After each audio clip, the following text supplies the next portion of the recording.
Hi, I'm Maya, and today I need to tell you about how my brother stole my inheritance and then had the audacity to ask me to fund his dream wedding. And honestly, I'm still processing how I went from being the family's golden girl to the scapegoat in the span of a single phone call that lasted exactly 4 minutes and 37 seconds. Because yes, I checked afterwards, sitting in my car in the grocery store parking lot with frozen peas melting in the back seat, while I tried to understand how everything I thought I knew about my family was a lie. Let me back up. Growing up, my brother Jake and I were close, or at least I thought we were. He was 3 years older, and I was the annoying little sister who followed him everywhere, and he tolerated me with the kind of affection that felt real at the time. Our parents weren't wealthy by any means, but they were comfortable. Dad was an accountant, Mom was a teacher, and they preached financial responsibility like it was gospel. Save for retirement, don't spend what you don't have, build something stable. I absorbed every word. Jake didn't.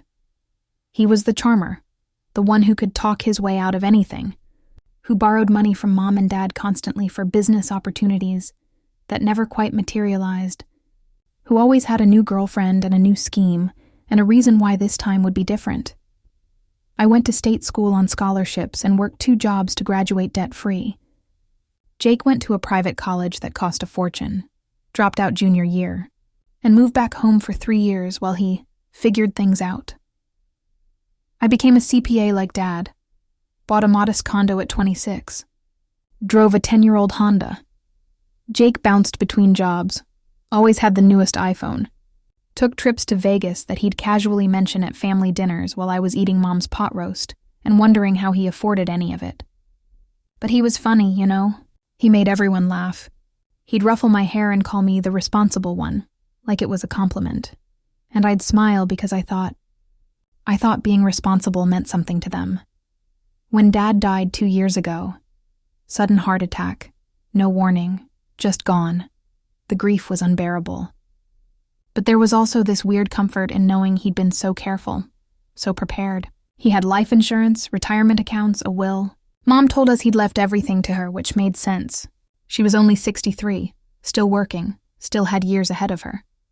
Jake and I would inherit when she passed, she explained, and that felt fair and distant, and not something I wanted to think about, because thinking about it meant thinking about losing her too. And I'd just lost Dad.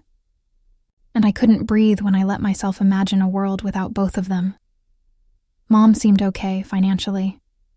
She kept working, kept the house, kept her routine. She'd have us over for Sunday dinners, and everything felt normal. Sad, but normal. Jake got engaged about a year after Dad died to this woman, Melissa, who I'd met twice, and who seemed nice enough in that vague, distant way people seem nice when you don't really know them. Mom was thrilled. She loved weddings, loved planning, loved the idea of grandkids on the horizon. I was happy for him, genuinely. I thought maybe settling down would be good for Jake. Maybe Melissa would be the stability he needed.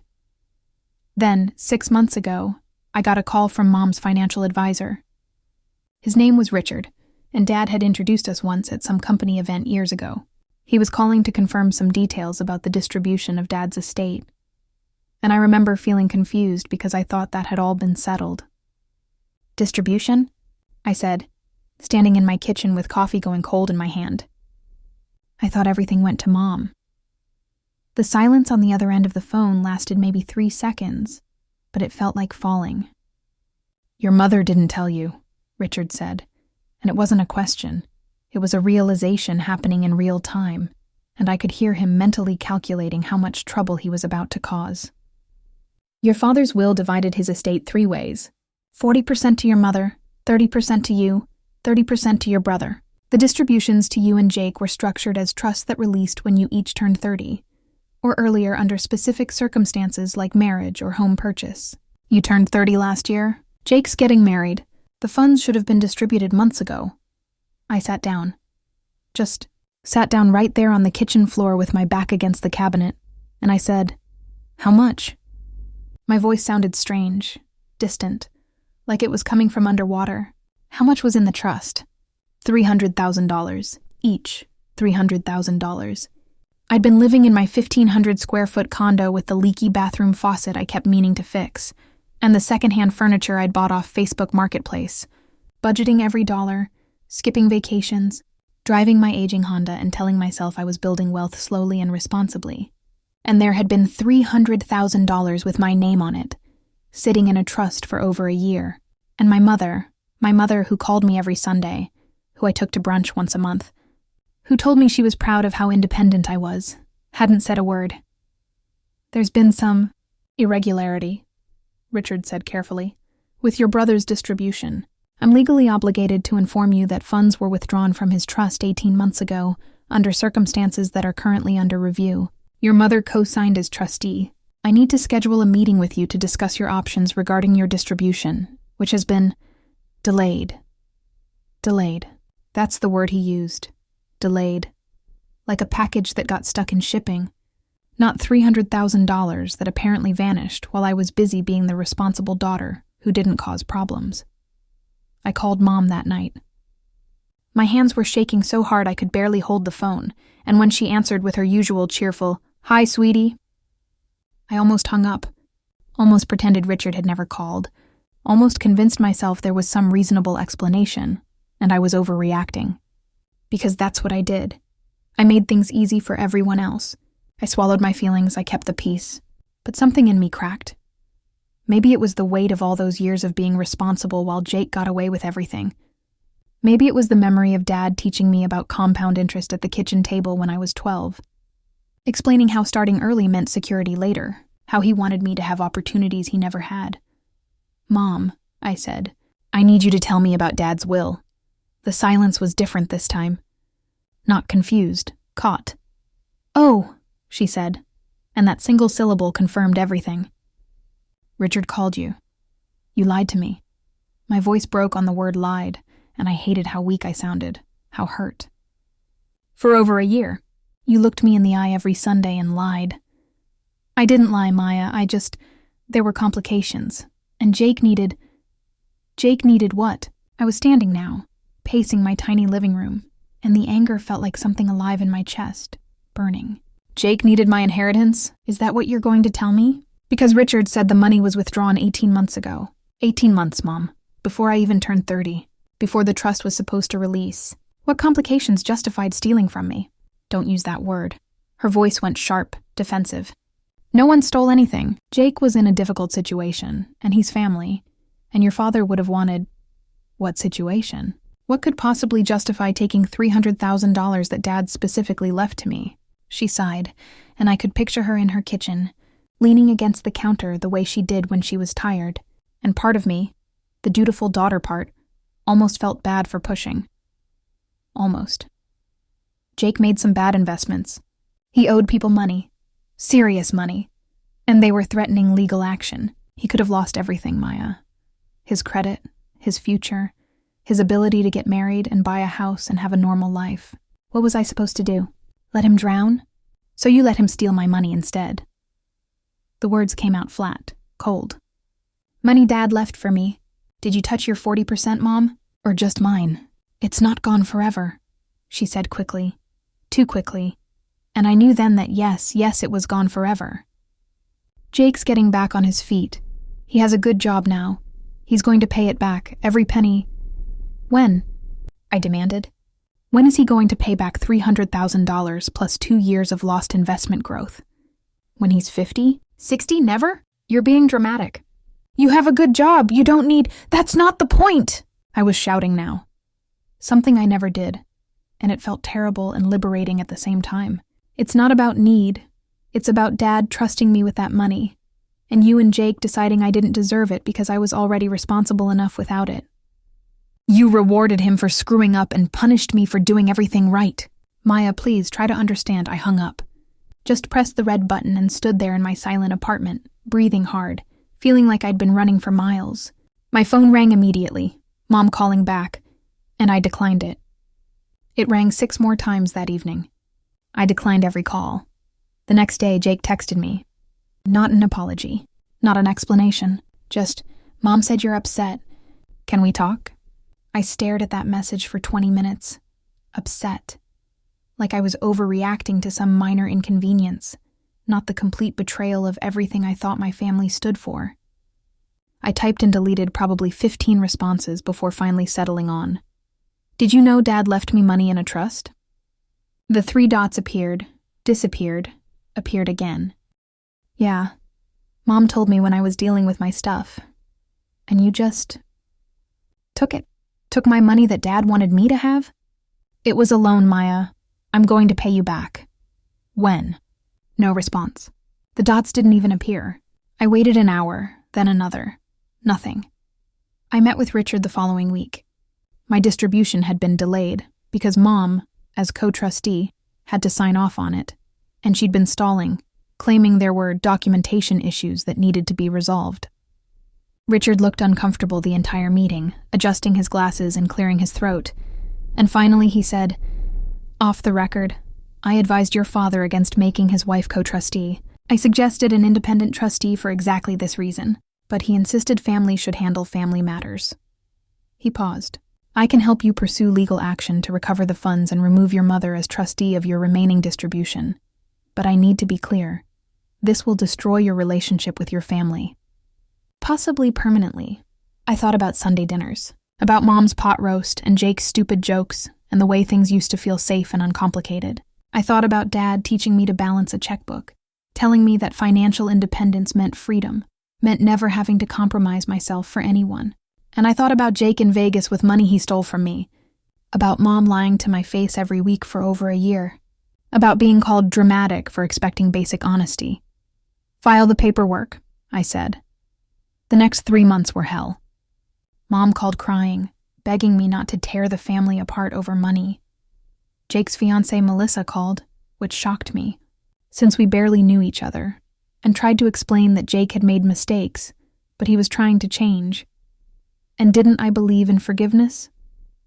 I blocked them both. Mom showed up at my condo twice. I didn't answer the door.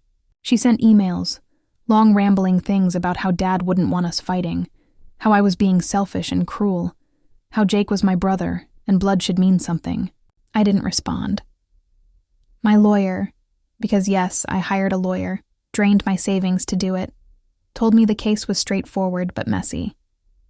"Your mother violated her fiduciary duty as trustee. The funds can probably be recovered, but it depends on whether your brother still has them or if they're gone. Even if we win a judgment, collecting is another matter entirely." "What are my chances?" I asked. "Of winning?" 90%. "Of actually getting your money back?" He tilted his hand in a so-so gesture. 50-50. Maybe less, it didn't matter. It wasn't about the money anymore, or maybe it was, but not in the way they thought. It was about the principle, about not letting them rewrite history and turn me into the villain for expecting basic decency. Then, 4 months after Richard's call, 2 months into the legal proceedings, I got a text from Jake. Not a text, actually, a screenshot. An invitation. His wedding invitation, elegant script on cream cardstock, Jake and Melissa, and below it a message. "Hope you can still make it despite everything." Would mean a lot to Mom. I stared at that screenshot until my eyes hurt. The audacity of it. The absolute nerve to invite me to celebrate his happiness while he was actively fighting my lawsuit to recover the money he stole. I didn't respond. What was there to say? 3 days later, another text. "So I know things are weird right now, but I need to ask you something." I should have ignored it. I should have let my lawyer handle everything and maintained radio silence, but some sick part of me needed to know how deep the delusion went, how far he'd push.